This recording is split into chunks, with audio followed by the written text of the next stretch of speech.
सत साहेब, जगत में भगत सभी को सत साहेब। देखिए आज जैसे कि राधाष्टमी मनाई जा रही है। राधाष्टमी ज़्यादातर सभी जगह मनाई जा रही है, बड़ी धूमधाम के साथ मनाई जा रही है और सभी मना रहे हैं, जो जगत के हैं वो सभी मना रहे हैं। लेकिन जगत के भाइयों से ये प्रार्थना है कि आप जब राधाष्टमी मना रहे हैं तो आप अपने ग्रंथों को भी तो देखिए खोलकर कि उसमें कहीं भी 4 वेद 6 7 18 पुराणों में कहीं भी नहीं लिखा है। और इनका सार गीता है। गीता सभी घरों में ज़्यादातर मिल ही जाती है, क्योंकि हिंदू धर्म में ज़्यादातर गीता सभी के घरों में होती ही है। तो उसमें एक बार देखिए, उसमें कहीं भी नहीं लिखा हुआ है कि आपको इन सब चीज़ों को करना है। तो आपको एक बार खोल कर देखना चाहिए कि जो हमारे साथ हो रहा है वो गलत है या सही है। देखिए राधाष्टमी मनाने से पहले या जो भी आप त्यौहार मनाते हैं, ये सारे प्रमाणित नहीं है हमारे ग्रंथों में, लेकिन कुछ धर्मगुरुओं हमारे साथ, हमारे जीवन के साथ खिलवाड़ करने के लिए हमारे अनमोल जीवन को बर्बाद कर दिया है। और देखिए नए नए चक्रों में हम फंसा दिया है।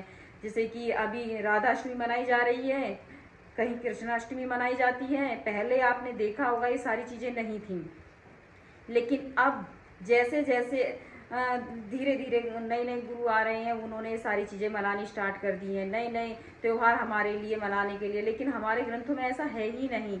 अब क्या हो रहा है, देखिए राधाष्टमी तो मना रहे हैं, लेकिन कभी आपने देखा है कि क्या उस घर में सुख है? राधाष्टमी मनाने से पहले राधा जी जो थी वो लक्ष्मी का अवतार थी। आप लक्ष्मी जैसे बनिए तो सही, उन जैसे गुणों को अपने अंदर ग्रहण कीजिए। अब देखिए जैसे आप बड़े शहरों में चले जाइए, होता क्या है कि लड़कियां या लेडीज जो भी हैं वो करती क्या है, दारू पीना, बीड़ी सिगरेट, छोटे छोटे कपड़े पहनना स्टार्ट कर दिया है। ये हमारे क्या कहीं है इस तरीके का? क्या हमारी सभ्यता या संस्कारों में शामिल है? पहले इस तरीके का नहीं था। आप अपने आप को सुधारिए, लक्ष्मी जैसे ग्रहण कीजिए अपने अंदर। लक्ष्मी औरत जो है लक्ष्मी का अवतार है, तो आप लक्ष्मी जैसे बनिए। अगर आपके संस्कार अच्छे होंगे, और घर में तो रोज ही राधाष्टमी बनेगी फिर, तो इस तरीके के संस्कारों को ग्रहण कीजिए। राधाष्टमी मनाने से पहले सोच लीजिए कि पहले हमें अपने आप को सुधारना है, सभ्यता को सुधारना है, अच्छे संस्कारों को अपने अंदर ग्रहण करना है। किसी के चक्कर में नहीं आना है जो कि हमारे वेद शास्त्र इन सब चीज़ों को नहीं कह रहे हैं। तो आप सबसे पहले अपने आप को सुधारिए। अपने घर में देखिए, घर में अगर आपके घर में कोई बुजुर्ग है, अभी आप बता दीजिए कि आपके घर में बुजुर्ग है, जैसे कि मैं आसपास देखती हूँ कि आजकल की जो जनरेशन है वो क्या रहा है कि वो राधाष्टमी मनाती हैं, कृष्णाष्टमी मनाती हैं। घर में बुजुर्ग हैं, उनके लिए तो खाना भी नहीं है, और अपने लिए देखिए राधाष्टमी मनाई जा रही है। जो मेरे आसपास में मैं देख रही हूँ, उनके जो बुजुर्ग हैं उनके लिए खाने की व्यवस्था नहीं है। लेकिन जैसे ही राधाष्टमी मनाने के लिए भाई कितने आडंबर कर दिए हैं। कम से कम ये देखिए कि आप जो कर रहे हैं, जो जिंदा हैं, उनके लिए तो आपके पास खाने के लिए भी पैसे नहीं है। और राधा के लिए, राधाष्टमी मनाने के लिए आप कितना श्रृंगार, कितने प्रोपलीला कर रहे हैं। इन सब चीज़ों की कोई ज़रूरत नहीं है। सबसे पहले जो आपके घर में हैं, उन जो आपके सम्मानित हैं, जो आपके माता पिता के समान हैं, उन सब की ध्यान दीजिए। उनके ऊपर ध्यान देंगे तो भगवान तो वैसे ही प्रसन्न हो जाएंगे। भाई अच्छा ज्ञान, अच्छा ग्रहण कीजिए, ताकि आपके घर में जो भी हैं उनका सम्मान कीजिए। जैसे अच्छे संस्कारी होना जरूरी है, तो आपको सबसे पहले तो अपने राधाष्टमी मनाने से पहले अपने अंदर झांक लेना चाहिए कि हम कर क्या रहे हैं। हमारे वेद शास्त्र ये सब चीज़ करने के लिए मना करते हैं। देखिए इतना फैशन करने लगे हैं कि आजकल की लेडीज़ें, पहले इस तरीके का नहीं था। तो ये सारी चीज़ें भी हमारे ग्रंथों में नहीं है। परमात्मा ने हम जैसे कि परमात्मा ने हमें भी जैसा बनाया है, ना हिंदू बनाया है, ना मुसलमान बनाया, ना सिख बनाया, ना ईसाई बनाई है, हम सबको मानव बनाया है। तो देखिए अगर परमात्मा को इन सब चक्रों में अगर हमें फंसाना होता तो हमारे पहले ही माथे पर एक मोहर और लगा देते। जब इतना सारा काम परमात्मा ने किया है, हमें बनाया है, तो देखिए लेकिन हमें यहाँ कर धर्म गुरुओं ने या और देखिए यहाँ भटका दिया है। तो हिंदू तो मुसलमान, ना सिख तो ईसाई, इन सब चीज़ों में फंसाकर हमें लड़वाते रहते हैं आपस में।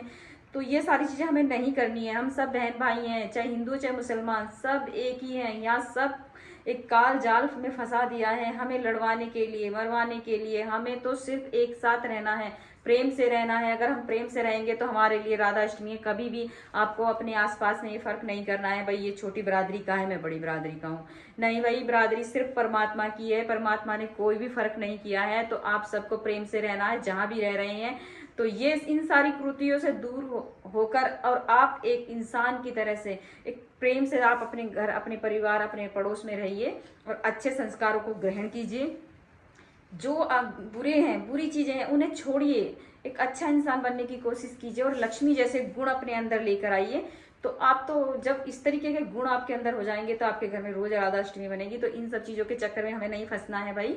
और देखिए, जैसे कि एक मेरी बहन है, वो कमेंट कर रही थी कि आपको लिपस्टिक नहीं लगानी चाहिए क्या? बिल्कुल हमें लिपस्टिक नहीं लगानी है, हमें परमात्मा ने इतना सुंदर बनाकर भेज रखा है। तो इन सब चीजों के चक्कर में नहीं फंसना है भाई। ये तो सारे एक तरीके से नकली चीजें हैं।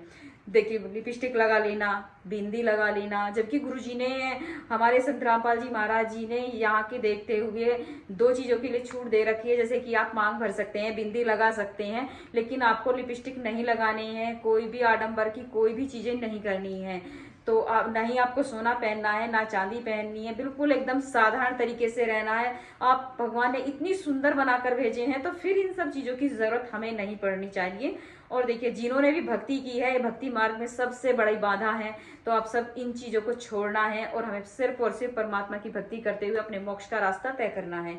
तो आपको, अगर आप जगत भाई देख रहे हैं, तो जगत भाइयों से प्रार्थना है कि आप इन चीजों से दूर हो जाए, इन कृतियों से दूर हो जाइए और अपने धर्म ग्रंथों को खोल कर देखिए। अगर आपके पास वो भी टाइम नहीं है, तो जगत गुरु संत रामपाल जी महाराज जी उंगली रख रख कर बता रहे हैं, हमारे ग्रंथों को खोल खोल कर बता रहे हैं, तो आप उन्हें एक बार देखें तो सही। भाई, मेरा उद्देश्य आपसे कुछ नहीं है, सिर्फ इतना है कि आप भी मेरे बहन भाई हैं, आप भी मोक्ष कीजिए और आप भी सुखी हो जाइए। क्यों इन चक्करों में फंसे हुए हैं कि आज ये त्योहार तो कल दो दूसरा त्योहार? ये सब चीजें हमारे ग्रंथों में है ही नहीं। अगर आप खोलकर देखेंगे तो आप इन सब चीजों से दूर होकर और अपने घर में सुखी हो जाइए। जब आपके घर में रोज सुख होंगे तो आपको किसी त्योहार की जरूरत नहीं है। आपके घर में तो रोज ही त्योहार बन जाएंगे। तो इसलिए आपको सबसे पहले अपने 4 वेद 6 18 पुराणों को देखना है। अगर वो भी नहीं देख रहे हैं, इतना समय आपके पास नहीं है, तो संत रामपाल जी महाराज जी का आप सतलोक आश्रम पर चैनल पर आप जाइए, और साधना टीवी पर भी शाम को आता है 7:30 बजे, वहां पर आप देख सकते हैं। नहीं तो फोन में डाउनलोड कीजिए, वहां पर आप कहीं भी काम कर रहे हैं, सारे आपका शंका का समाधान उन्होंने कर दिया है। और आपके वेद शास्त्रों पर उंगली रख रख कर बता रहे हैं, तो वो आप कहीं भी हैं, किसी भी जगह हैं, वो आप सुन सकते हैं और आपकी सारी शंका का समाधान हो जाएगा। तो देखिए, जो भी मेरी बहन बेटियां देख रही हैं इन मेरी वीडियो को, तो सबसे प्रार्थना है कि सबसे पहले आप जो भी कोई ये त्योहार करते हैं, उन्हें पहले आप देखिए। आपको परमात्मा ने पढ़ा लिखा कर तैयार किया इसलिए कि आप किसी के चक्कर में ना आए, ताकि आप अपने मोक्ष का रास्ता तय कर सकें। इसीलिए आपको पढ़ा लिखा कर परमात्मा ने तैयार किया है, क्योंकि परमात्मा की प्यारी आत्मा है आप। आपको मोक्ष दिलाने के लिए वो इस पृथ्वी पर आए हुए हैं, संत रामपाल जी महाराज जी के चोले में। तो आपको सबसे पहले अपने मोक्ष का रास्ता तय करना है। तो आपको इन त्योहारों के चक्कर में बिल्कुल नहीं फंसना है। और देखिए, एक मेरे भाई कमेंट कर रहे थे, मैं उनके कमेंट का जवाब, वो कह रहे हैं कि भाई कलयुग में इस तरीके का ये तो सब चलती रहेंगे। देखिए, कलयुग है, बिल्कुल है कलयुग। कलयुग में ये सारी चीजें चलेंगी, लेकिन कलयुग में सब चीजें चलेंगी, लेकिन आपको अपने बारे में सोचना है, अपना रास्ता तय करना है कि मुझे क्या करना है। देखिए, यूं तो जब मीराबाई आई थी, जितने भी भगत आए थे, सबने अपने अपने रास्ते, क्योंकि भगवान के पाने के लिए उन्होंने ये सारी चीजों को छोड़ दिया था, आडंबर बिल्कुल खत्म कर दिया था, तभी तो आज उनका नाम है कि वो मोक्ष, उन्होंने मोक्ष प्राप्त किया है। हम जैसों का नाम नहीं था। लेकिन आप इस रास्ते में, इस दौड़ में आप शामिल हो सकते हैं कि आपको अपना मोक्ष करा लेना चाहिए, क्योंकि ये वक्त प्राइम टाइम चला हुआ है कलयुग का। इसमें बहुत सब कुछ आपके सामने खोलकर रख दिया गया है। तो आपको इन चीज़ों में नहीं फंसना है। बस मेरी आपसे यही प्रार्थना है कि आप अपने ग्रंथों को खोलिए। नहीं खोल सकते हैं तो संत रामपाल जी महाराज जी के सत्संग को सुनिए और अपने मोक्ष का रास्ता तय कीजिए। सत साहिब।